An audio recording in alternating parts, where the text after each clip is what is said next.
Change-making was the topic of the day at the local conference for area educators. The Boston Appellate Court comes to FSU, and a 4-alarm fire in Manhattan leaves 1 dead and several firefighters injured. I'm Stephanie Allison. All this and more coming up next on Our City News. And now, the latest news, sports, and weather with Stephanie Allison and the entire Our City News team. A 4-alarm fire broke out on the 50th floor of the New York City's Trump Tower, killing 1 man and leaving 6 firefighters injured. New York fire officials said that this is the second blaze this year at President Trump's 5th Avenue high-rise. The cause of the fire is still unknown. More than 44 fire units and about 190 firefighters responded to the blaze on the 50th floor. Neither President Trump nor his family were in the building at the time of the fire. The 5th Avenue skyscraper is the calling card of Trump's real estate business. The victim, Todd Brasner, was in his apartment on the 50th floor at the time of the fire, which was reported around 5:30 p.m., according to New York police. He was taken to the hospital where he was pronounced dead. Changemakers were speaking out as educators, and other area officials came together to talk about how everyone can make a difference when it comes to how students learn. Our City News talked to some of those involved in the conference at the Doubletree Hotel in Leominster.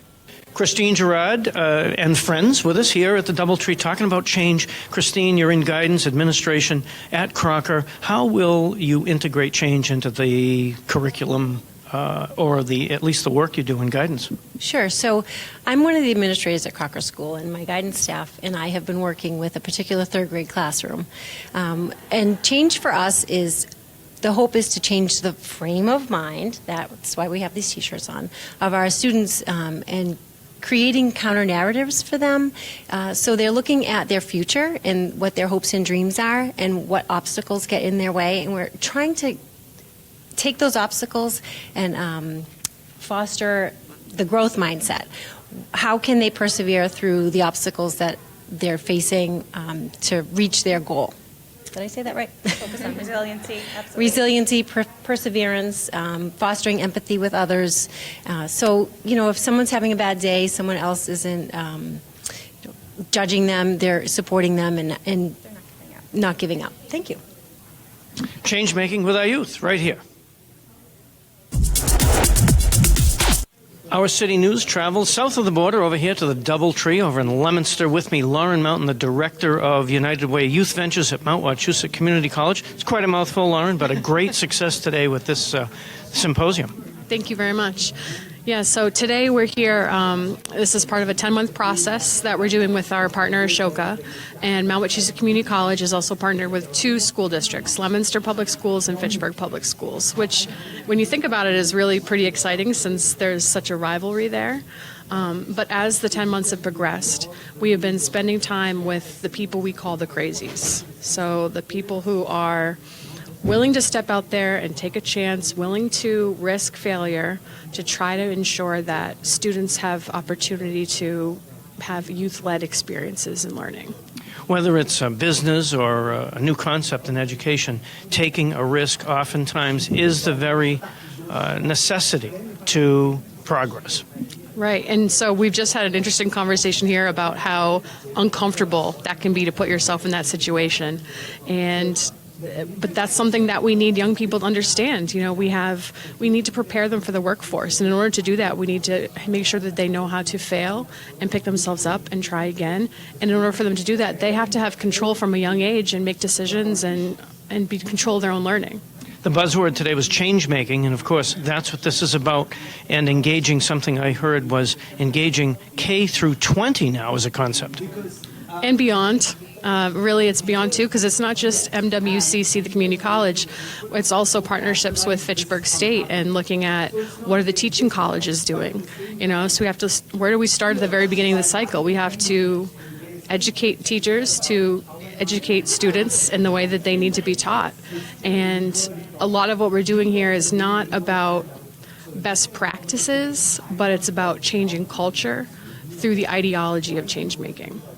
More to come right here on Our City News. Vipin Thek is the Senior Director at Ashoka. And it's great to see you today. Change making, the buzzword for sure here at the Doubletree by Hilton over in Leominster. A little bit more, Vipin, about what's going on.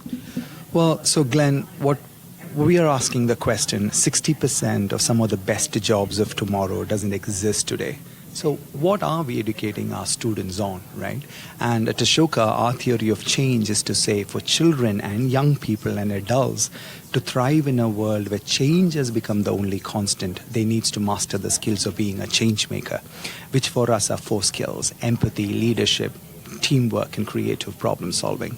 So what I'm inspired by, this conversation which we have been having with some key influencers in North Central Massachusetts, is to say, not only just asking the question, how can we support our children to be change makers in my classroom or my school, but how can we come together as an ecosystem to say, how do we get every child and young people in North Central Massachusetts discover their power to be a change maker and live a life of their dreams? Inspiration, you use the word inspire, a little bit more on how we make that change. So we're looking at 3 different levels of change, right? So one is the individual transformation. So we believe that the best people who can support children to be change makers are change makers themselves. So how can we give the adults, the parents, the teachers, the administrators, help them discover that inner change maker within themselves? Second is the systemic transformation. So it's not just enough to have the mindset. How can we create a culture within the school districts, the teacher preparation colleges, within universities in this region to say, we want to create a culture of innovation inside our building, inside our institution. And the most ambitious level is the 3rd level, which is to say it's an ecosystem change. So how can we bring together influential institutions, whether it is school districts, community colleges, teacher preparation colleges, the Chamber of Commerce in North Central Massachusetts, and together explore and come up with creative ideas on how to create a culture of innovation inside North Central Massachusetts. So the power of this work is we are not having these conversations in silos, not just school districts, not just parents, not just businesses, but we are bringing together these passionate people from multiple stakeholders, breaking down the walls and the silos and saying, this is about our children, and we need to break down these silos to work together to come up with transformational ideas and not settle for incremental change.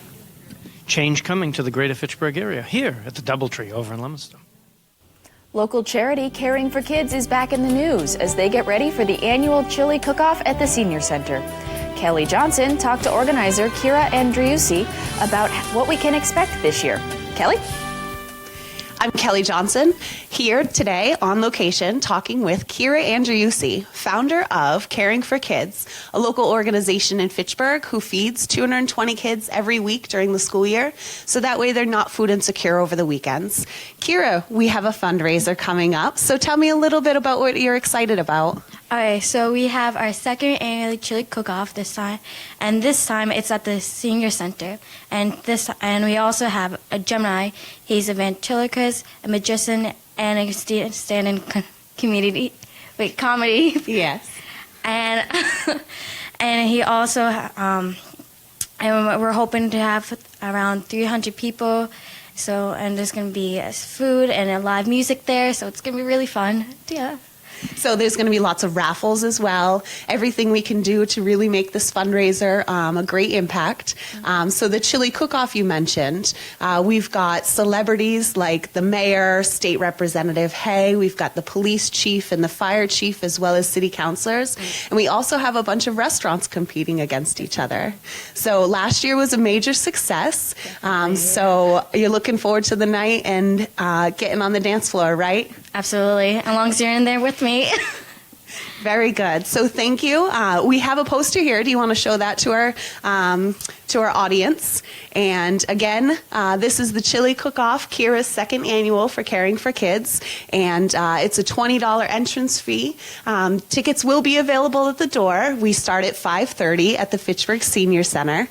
So I'm looking forward to another great night with you. And anything else you want to add? No. Okay. So thank you so much, Fitchburg. We hope to see you Saturday night, April 14th. And we'll be right back with more from Our City News right after this. Hi, I'm Dirk Burrows, and if you love tinkering around in the garage as much as we do, then join Glenn, Arissa, and me while we tour some great car collections all over New England. Tune in this fall for new episodes of Classic Drive Television right here on FATV.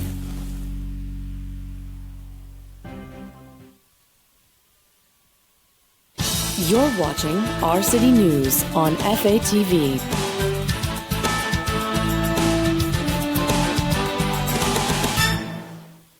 For over 30 years, our Father's House has been providing shelter, daily meals, and support to help those in need around the greater Fitchburg area. Every day, our Father's House works hard to provide permanent solutions to homelessness by providing warm emergency shelter at all of our community locations. Our staff is caring, compassionate, and always there to lend a helping hand during times of need. If you'd like to support our Father's House, then what better way than a fun night of music and friendship? Join us on Saturday, April 14th for a wonderful show full of classic Beatles music by the band 1964 The Tribute at Fitchburg State University's Weston Auditorium, 353 North Street, right here in Fitchburg. For ticket information, call 978-345-2256, extension 300. The show starts at 8 p.m. Bring the whole family for a great night out. Get your tickets now for this fun event and help us help others.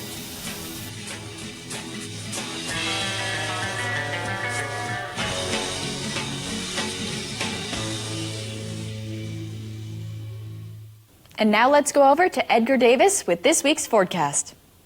Thank you, Stephanie. And now here's the new Our City News 7-day forecast. Today sees light rain throughout the day. It will be clear during the night, but you can expect to see snow this evening. Tomorrow we will start to warm up a bit for the rest of the week, with temperature highs on Wednesday being 51, Thursday 56, and Friday 65. We'll be in for a warm Saturday with partly sunny skies and a temperature high of 64, but will drop right back down to a low of 34. Sunday we'll have light rain during the day and scattered rain showers during the night, with temperatures near freezing with a high of 41 and a low of 34. And it will be a wet one, as you can expect to see rain Monday morning with a high of 52 and a low of 36. This is Edgar Davis with the weather for Our City News. Back to you, Stephanie. Thanks, Edgar. The Boston Appellate Court held session at Fitchburg State College this past week. Real appeal cases were heard as students looked on in an effort to educate themselves in the method of the Massachusetts appeals system. Glenn Fossa talked to the students as well as the judges on what this means for the college. Stephanie, Our City News got a chance to talk to a couple of these judges today, as well as students sharing lunch with them. Here's what they had to say. The Honorable Judge Joseph Ditkoff with us today from the Appellate Court here at Fitchburg State University. Judge, a very good day. The room was filled, and lots of students really excited about this opportunity to speak with you. Yeah, no, it was really great seeing a lot of students at the argument, but also I got a chance to have lunch with two different tables of students. I had a whole class that I got to talk to, and that's really great because that's something we don't get to do a lot of in Boston is really see some kids and get to talk to them. Education seems to be turning towards real-world experiences to enhance the experience for the student in class or even external. This is another one of those opportunities. Yeah, I mean, it's not something I had a lot of in college. I don't remember anything like this happening. But to then be able to see actual court cases and big court cases, criminal cases, major tort cases, and see how they actually happen. I mean, sorry, anyone can come to a courtroom, but to have it to come actually to their school and be right there, I think is just a great thing. At the Appellate Court here at Fitchburg State University, this is Our City News. Abigail Robinson is just one of the criminal justice students, a sophomore here at Fitchburg State University, taking part in watching the Appellate Court this morning. Pretty fascinating. It was, yeah. I found it really fascinating, really interesting. It was very informative. And of course, being a criminal justice student, you realize the intricacies of the judicial system and how an appeal is made, and that was an example of this. Yes. I still have a lot to learn about how the judicial system works. I think there's a lot to it, but it's really interesting to see appeals. So as you know, part of your vocation when you enter the world of criminal justice will be building cases, and this gives you a baseline to know what could be argued ahead. Yes, it does. I don't think you can ever see enough of those, so yeah. Well, that's excellent, and thank you, Abigail, for being with us today on Our City News. Thank you, I appreciate it. The Honorable Mary Thomas Sullivan, appellate court judge, today here at Fitchburg State University. It's wonderful to be with you, Judge, today. The value of taking the appellate court on the road for these students today, something special. Something very special. I can't tell you how happy we are to be here. We're a public court. We are a court by and for the people. And to be able to come out and be with students, it makes us all so happy. The court really looks forward to it. Similar to a regular court session, this gets more deep into the rules of evidence and perhaps maybe the way the case, whether civil or criminal, was argued. And really fascinating, I think, for the students to see something a little different than a typical trial. Yes, this is not a typical trial. This is an appellate argument where we are talking about somewhat theoretical issues after the trial is over to find out if there was an error in the proceedings below. It's a check and a balance. Like many things that students learn about government, an appellate process is a check and a balance. The real appellate court right here at Fitchburg State University today. We'll be right back with more from Our City News on FATV.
Online sales appear to be impacting brick-and-mortar stores more than expected. The so-called retail apocalypse has become so ingrained in the U.S. that it has its own Wikipedia entry. The industry's response to the doomsday description has included blaming the media for hyping the troubles of a few well-known chains as proof of a systemic meltdown. In the U.S., retailers announced more than 3,000 stores opening in the first 3 quarters of this year.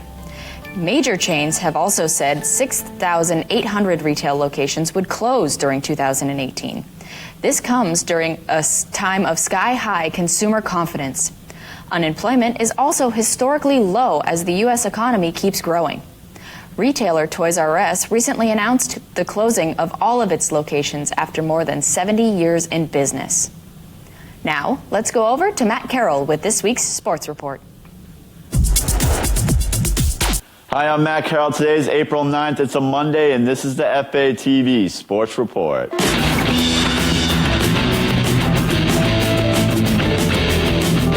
We start with local sports with the better weather coming around. We got some fields cleared off. We got some opening games today. We start with Fitchburg High Baseball opens up their season at Lunenburg today at 3:30. We have boys lacrosse will be playing at Oakmont 3:30 tomorrow. We have softball playing St. Bede's tomorrow as well at 3:30. And boys volleyball already started their season. They lose at Assabet earlier last week, 3-1, but they come back with the victory on Friday and win 3-0 against Abby Kelly. So they start their season off 1-1, and we'll see how far they can go as we move closer into the later into the season. We now move on to St. Bede's baseball. We'll be playing at Douglas at 4 p.m. today. Boys lacrosse have a home game today at 4 p.m., and the girls lacrosse will be on the road at 4 p.m. for St. Bede's. We now move on to St. Bede's softball. Softball will be playing at Douglas as well at 4 p.m. today. Monty Tech baseball start with a season opener with a division rival, Worcester Tech, at 3:45, and softball will also be playing Worcester Tech at 3:45. Boys lacrosse will be playing Bromfield at 6 p.m. tomorrow night. And the girls lacrosse take an early loss to the Advanced Math and Science School on Wednesday, 10-8, and they look to bounce back against local rival at home, Fitchburg, at 4 p.m. We now move on to Sizer. Sizer softball will be playing Parker Charter today at 3:30. And that's it for high school sports. We now move on to college sports. Fitchburg State baseball will be playing MCLA in Worcester today at Assumption. It's a doubleheader, and those games will be at 1 and 3:30.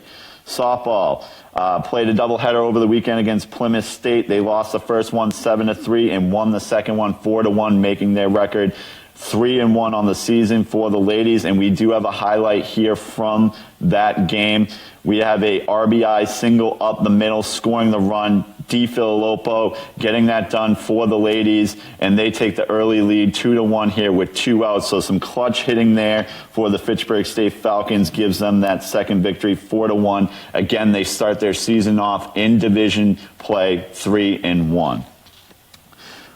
Their next game will actually be today at 3 and 5 o'clock against MCLA. We now move on to women's lacrosse. Women's lacrosse having some struggles lately. They lose to UMass Dartmouth 20-9. They look to bounce back tonight at 7 p.m. home against MCLA. We now move on to NCAA basketball, an exciting March Madness. Villanova gets the job done. They beat Michigan 79-62 to complete the 6-game sweep and win the NCAA tournament for the second time in 3 years. This Villanova team was probably one of the best college basketball teams I had probably seen since Florida won back-to-back national championships. It's been a very long time since that happened. Villanova, they have at least 6 to 7 guys that can score 20 points a game. It's well-deserved, and a special congratulations to Villanova for winning the men's college basketball championships. We now move on to men's hockey. Men's hockey, Notre Dame winning a tight one against Michigan in the Frozen Four, 4-3 to advance to the national championship game. Minnesota Duluth beating Ohio State 2-1 to make the national championship game, which was played on Saturday. Notre Dame loses this one 2-1. Minnesota Duluth are your men's hockey champions of this year, 2018. It was a tough go for Notre Dame. It was a 2-0 lead, early lead for Minnesota Duluth, and Notre Dame just couldn't quite battle back. They lose this close one, and Minnesota Duluth, a special congratulations to them as they are men's hockey national champions. We now move on to pro sports. Celtics lose a tough one to the Houston Rockets, 112-106. The Celtics, the big news is they are without Kyrie for the rest of the season. A lot of people thought he might be back after the first round of the playoffs. But without Marcus Smart and Kyrie now, we'll see how far the Celtics can go in the playoffs. We now move on to the NHL. NHL Bruins lose their last game of the season 4-2 against Florida, but they return into action for the playoffs on Thursday, the 12th, at home at 7 p.m. against the Toronto Maple Leafs.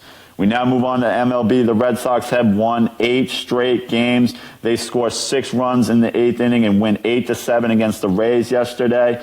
Also on opening day before that, the Red Sox down 2-0. Bogart's able to tie the game, send the Red Sox into extra innings, and the Red Sox get the job done off the bat of Hanley Ramirez, much like David Ortiz used to, gets the job done for the Red Sox, and they win that one 3-2 on opening day. So we'll see if Hanley can kind of take over that role of that clutch moment that David Ortiz once had, as he's already done it twice this season for the Red Sox in extra innings. The Red Sox are now 8-1 on the season. They're among teams like the Houston Astros, who sit at 8-2, and the New York Mets, who sit at 7-1. we'll see how the Red Sox fare. We got some guys coming back. Stephen Wright, he's got to serve his suspension, but he might be tossed back into the rotation. So the question is, who the Red Sox throw in the bullpen? A bullpen that, as we've seen this season so far in the first 9 games, have struggled and given up a few different leads. So we'll see what the Red Sox can do there and see moving forward how the rotation might change for them. Again, this is Matt Carroll, and that's the FATV Sports Report.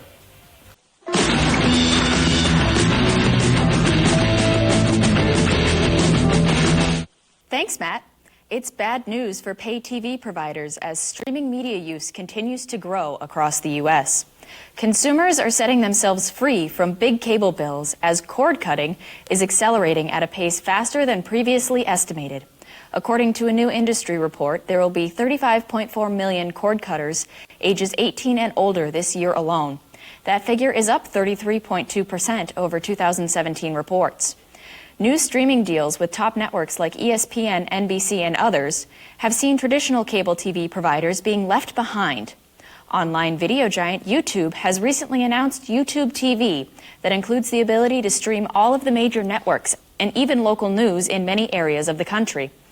These new viewing options, combined with smart TVs that can stream online content without cable connections, are seeing consumers leave the cable systems in huge numbers.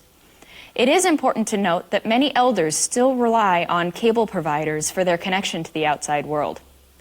There is also a new generation who has never had a cable connection. According to a recent survey, 77% of all young adults watch the media via streaming.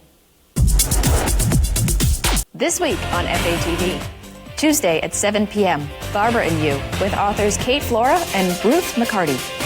Wednesday at 7 p.m., Inside Fitchburg with the Fitchburg Public Library. Thursday at 4 p.m., Weekly Wellness. And on our government channel, Tuesday at 6 p.m., the Finance Committee meeting live. Thanks for watching Our City News. I'm Stephanie Allison. This episode is brought to you by KCMC Management, our local Dunkin' Donuts. If you have a story you'd like us to share, email us at ourcitynewsfitchburg@gmail.com or check us out on our Facebook page. From all of us here at Our City News and FATV, keep hoping for spring.